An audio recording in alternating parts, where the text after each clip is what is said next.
Bab 1. Dilema. Sampai kapan ya bang seperti ini? Rasanya Anjani gak kuat lagi bang. Keluh Anjani pada suaminya sembari menunduk menahan bobot tubuhnya dengan kedua tangan, bersandar pada wastafel kamar mandi selepas memuntahkan seluruh isi perutnya. Ia bukan wanita yang lemah, yang mudah menyerah dalam kondisi sulitnya. Bahkan kondisi tersulit dalam hidupnya telah dilaluinya. Diceraikan, difitnah, dipermalukan, dan diusir di malam pertama. Semua itu berhasil ia lalui dengan lapang dada. Lalu adakah yang lebih sulit dari yang dialami Anjani? Namun hormon kehamilan dan sulitnya kondisi trimester pertama membuatnya hampir saja menyerah. Pertanda kondisi ini benar-benar berat baginya. Jangan bicara seperti itu, nggak baik. Kamu harus selalu berpikir positif. Sugesti positif akan memberikan efek positif juga untuk tubuhmu. Kamu sabar sedikit lagi ya. Kondisi seperti ini biasanya terjadi di trimester pertama aja kok. Ahmad, suami Anjani yang merupakan dokter spesialis SPOG itu memberikan penjelasan. Ia menatap nanar istrinya sembari mengusap punggungnya yang semakin hari semakin terlihat ringkih. Hatinya tersayat melihat kondisi istrinya yang sangat menyedihkan. Sudah 3 bulan usia kandungan Anjani, namun gejala morning sickness masih kerap dirasakannya. Apakah dokter kandungan tidak bisakah abang mengobati Anjani? Pertanyaan seperti itu kerap kali dilontarkan oleh istrinya dan semakin membuat hatinya teriris, merasa menjadi suami yang tak berdaya.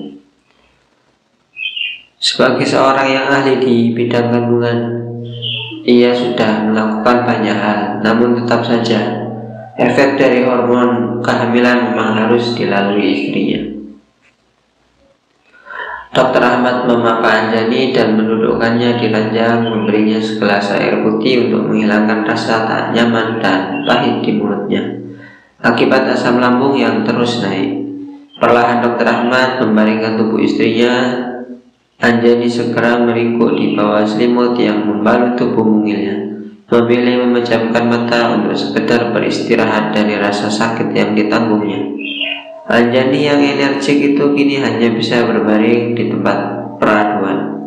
Ia lemah akibat setiap makanan yang dikonsumsinya harus berakhir dimuntahkan.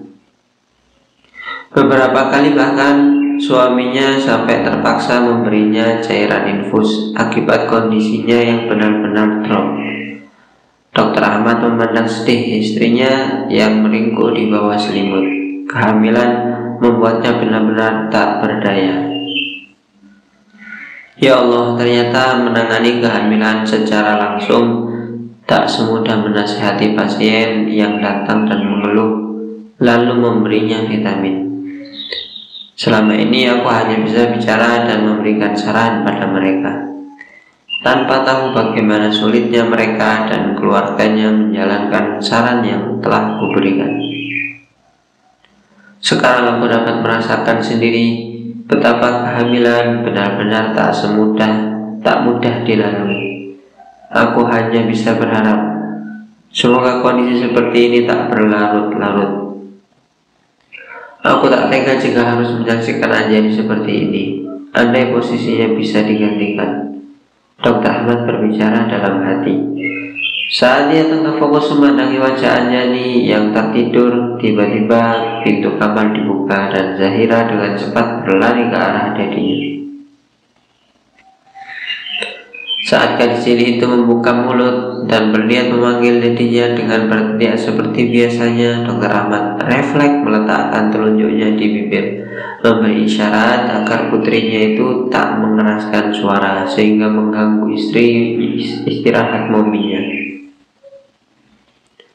Seketika raut wajah Zahira berubah muram. "Kenapa sih, Dad? Mami sakit lagi ya?" protesnya dengan bibir mengkerucut. Melihat Zahira dalam mode ngambeknya, Dokter Ahmad segera membawanya ke atas pangkuan, sedikit memberikan pengertian pada putrinya sembari mendekapnya sayang. "Iya sayang, Zahira jangan berisik ya, biar mominya nggak kebangun. Kasihan kali, momi lagi sakit," Dokter Ahmad berbisik. Raut wajah Zahira terlihat kecewa. "Nggak seru ah, momi sakit terus. Padahal kan sudah istirahat terus, tapi kok nggak sembuh-sembuh sih. Daddy jadi sibuk dan Zahira nggak ada teman main." Gerutunya khas anak kecil. Dokter Ahmad menghela nafasnya panjang. "Zahira kok gitu bicaranya? Nggak boleh gitu dong sayang. Zahira kan sudah besar, harus bisa paham situasi dan kondisi nak." Dokter Ahmad berusaha menasihati putrinya dengan lemah lembut. Namun Zahira hanya terdiam. "Momi sakit seperti ini karena sedang hamil nak. Di dalam perut momi adik Zahira sedang bertumbuh, makanya momi sakit. Zahira senang kan mau punya adik, jadi nanti ada teman mainnya. Makanya sekarang Zahira bantu Daddy jaga momi, oke nak?"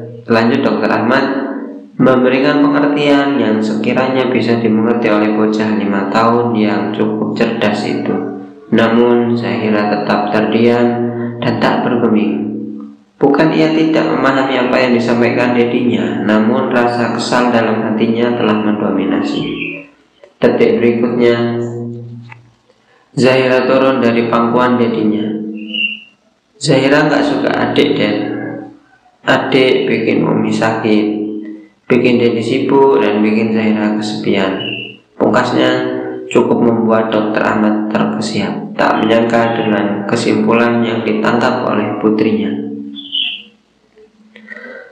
"Sayang, Zahira tak lagi menghiraukan dedinya." Gadis kecil itu beranjak pergi meninggalkan sang dedi dengan langkah cepat dan menghentak-hentak untuk mengungkapkan kekesalannya.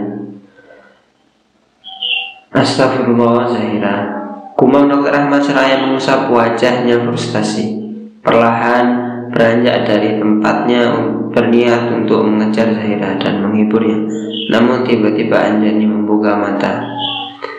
"Bang," panggilnya dengan suara lemah. "Kamu sudah bangun?" Dokter Ahmad mengurungkan niatnya untuk mengejar Zahira. "Iya bang, Anjani lapar deh." Ucap Anjani membuat Dokter Ahmad tersenyum lega. Setidaknya rasa lapar adalah harapannya. Minimal Anjani menunjukkan nafsu makannya. Itu sudah cukup membuatnya bahagia. "Alhamdulillah. Kamu makan apa sayang?" rayu Dokter Ahmad. Anjani mengangguk sebagai jawaban melihat itu.